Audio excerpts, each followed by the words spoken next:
A paz, irmãos. Hoje eu quero falar sobre fé. Aí eu quero até ler um versículo aqui que está em Hebreus, capítulo 11, do versículo 1.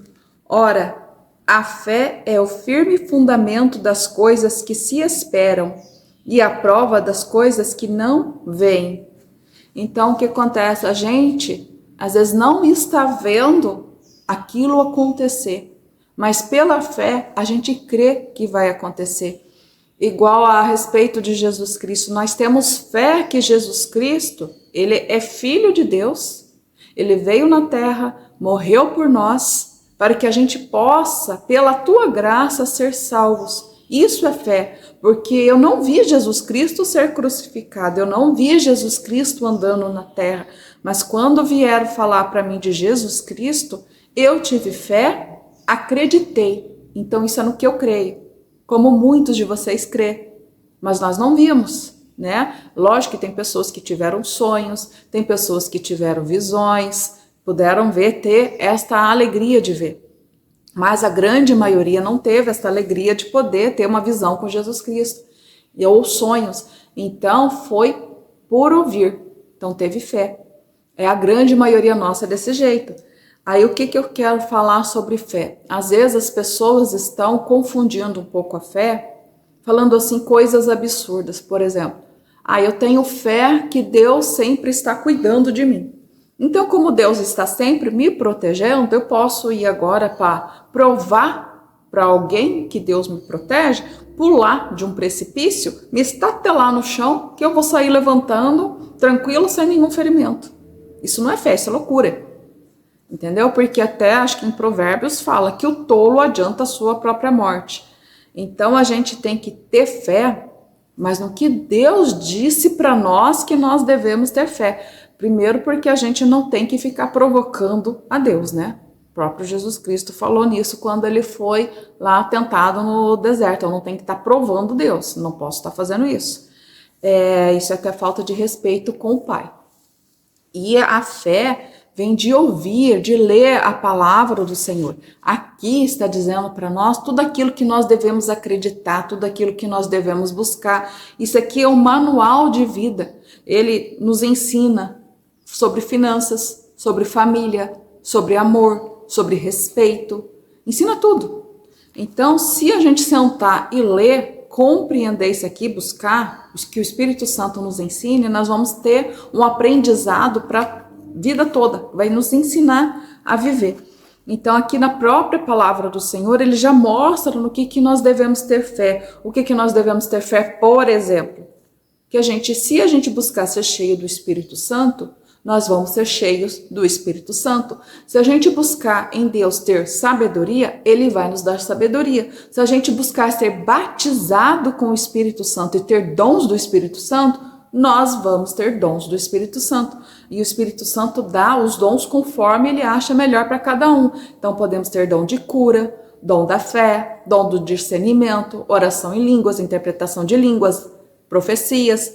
Então, só que eu tenho que ter fé. O Senhor diz que se eu orar, se eu bater na porta dele e buscar, se eu saber orar, ele vai abrir a porta para mim. Então eu posso às vezes estar com uma enfermidade que os médicos dizem que é impossível a cura, que por meios humanos não tem cura, mas eu posso bater na porta do Pai e pedir a cura para ele. Por quê? Porque ele é o médico dos médicos. Isso está escrito na palavra. Então eu posso ter fé que através do meu Senhor, eu vou ter cura, que o mover do Espírito Santo dele, o poder do Espírito Santo dele que habita em mim vai me curar.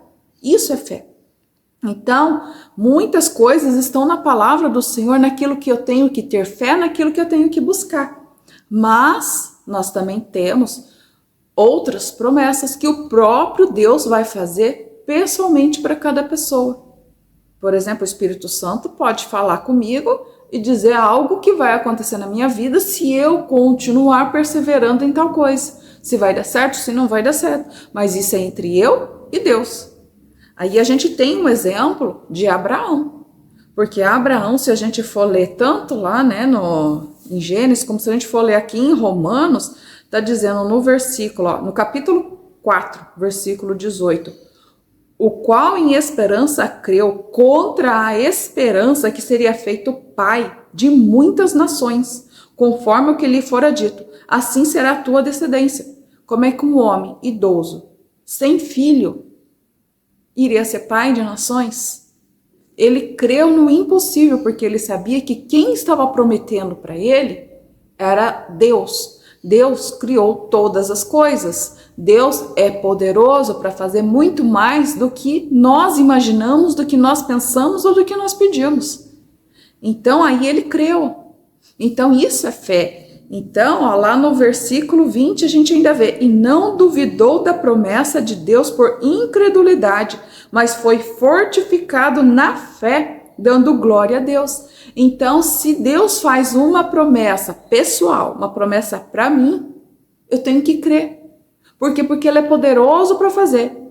E antes mesmo de eu ter isso nas minhas mãos, eu já dou glória a Deus, porque se Ele prometeu, porque Deus não é homem para que minta, se Ele prometeu, Ele vai cumprir na minha vida. Isso é fé.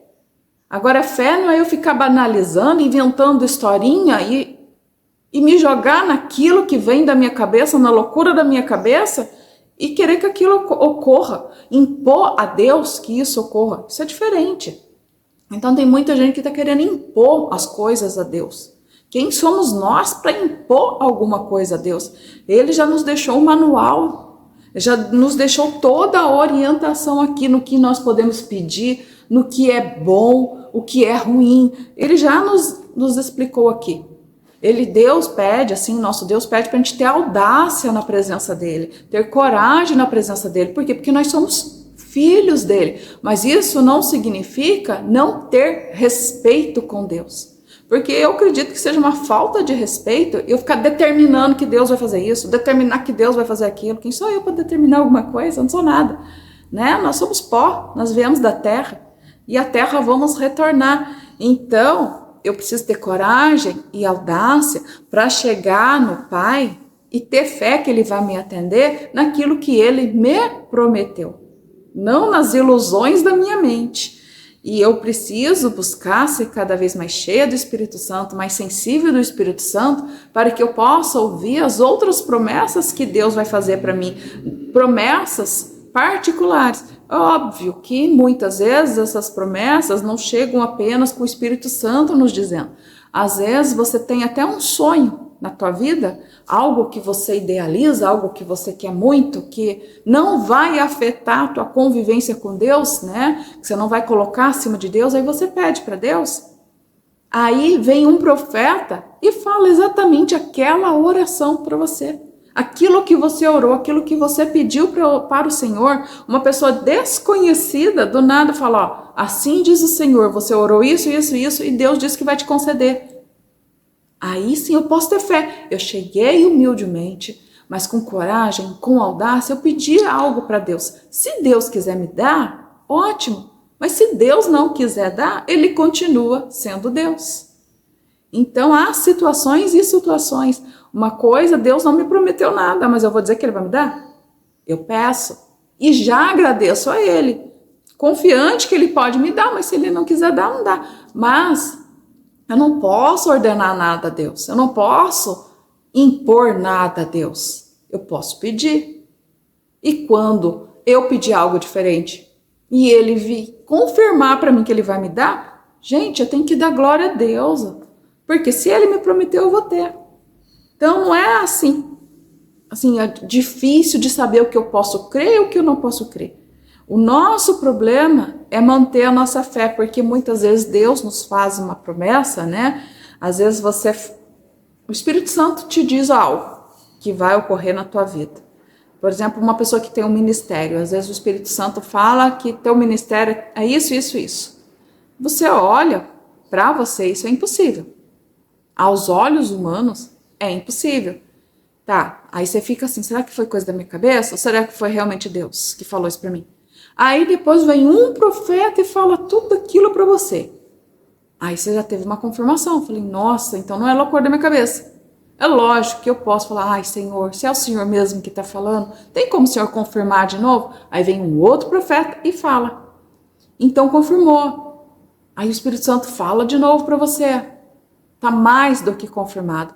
Mesmo eu olhando, vendo que é impossível, mas para Deus não é impossível. Se Ele falou que aquilo vai ocorrer, vai ocorrer.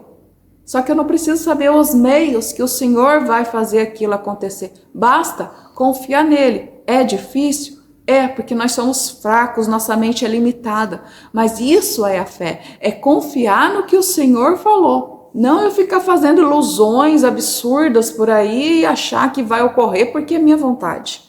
Não. A fé é crer naquilo que o Senhor me prometeu. Seja o que está aqui, porque aqui, gente, aqui é uma carta que Deus deixou para nós. Então, quando eu começo a ler isso aqui, eu estou me acostumando a ler como se fosse uma carta individual. Isso é só para mim. Então, vocês deviam fazer isso também. Então, isso é para vocês. Deus deixou essa carta para você, Deus deixou essa carta para mim. Então, quando eu leio, ele fala, peça sabedoria. Eu vou e peço sabedoria. Por quê? Porque Deus me prometeu. Peça o Espírito Santo. Então eu vou e peço o Espírito Santo porque Deus falou que eu tenho que pedir. Jesus Cristo disse que essa é uma promessa do Pai. Então eu tenho que ter fé sobre isso, agradecer ao Senhor sobre isso e continuar pedindo até o dia que Ele achar que é o tempo correto e eu vou ter. Porque também tem coisas assim que você vai pedir para Deus rápido, às vezes no dia seguinte. Você fica até assim, meu Deus, como é que pode tão rápido? Mas tem coisas que vão demorar, porque você não está preparado para receber aquilo na mesma hora. Então, pegue esta carta que o Senhor deixou para você, vê todas as promessas que tem aqui para você e começa a pedir, Senhor, aqui está dizendo, Pai, nesta carta aqui, nesse versículo está dizendo isso, Senhor. Eu quero, Pai. O Senhor me dá? Chegue ao Senhor como filho. Deus você não precisa ter aquele monte de formalidade. Sim, é legal, Pai, Tu é maravilhoso, dou glória a Ti, porque o Senhor é magnífico, o Senhor, sabe? Sim, exalte os atributos de Deus. Mas ao mesmo tempo, meu Pai, mas o Senhor pode fazer isso para mim, Senhor? Me ajuda, Senhor, a conseguir tal coisa. Só que também não foque só em coisas materiais. Aqui nessa carta do Senhor, diz muitas bênçãos espirituais. E tem coisa melhor do que ter bênçãos espirituais? O Senhor diz, me buscai e nós vamos encontrá-lo. Então vamos buscar a presença de Deus e encontrar a presença de Deus. O Senhor diz, buscai primeiro as coisas dos céus, as coisas do reino dele, para que as outras coisas sejam acrescentadas. Então vamos buscar tudo que é referente a Deus, tudo que é referente ao reino dele, as promessas dele, o resto ele vai acrescentando. Se ele diz que o resto ele vai acrescentar, então ele vai acrescentar. Deus pede confiança. Ele pede para a gente amá-lo. Então vamos amá-lo como um pai, vamos amá-lo como um protetor, amá-lo como um salvador. Ele é o nosso Criador, Ele nos colocou aqui, Ele nos ama. Vamos buscar. Ele não tem acepção de pessoas para salvar, mas Ele tem acepção de pessoas que buscam intimidade com Ele. É legal ser salvo, só que é muito mais legal ter intimidade com o Senhor. É muito mais legal eu sentar, ler a Bíblia e falar, Espírito Santo, deixa eu sentir a Tua presença. Vem me orientar e você sentir a presença do Espírito Santo chegando. Não tem coisa melhor. Busquem isso. O resto vai ser acrescentado. Tenha fé. Se você pedir ao Senhor, Ele vai te dar. Mas não vem com coisas mirabolantes, sonhos loucos, coisas absurdas. Venha através desse manual de instrução, através desta carta que Ele te deixou. Deus abençoe vocês.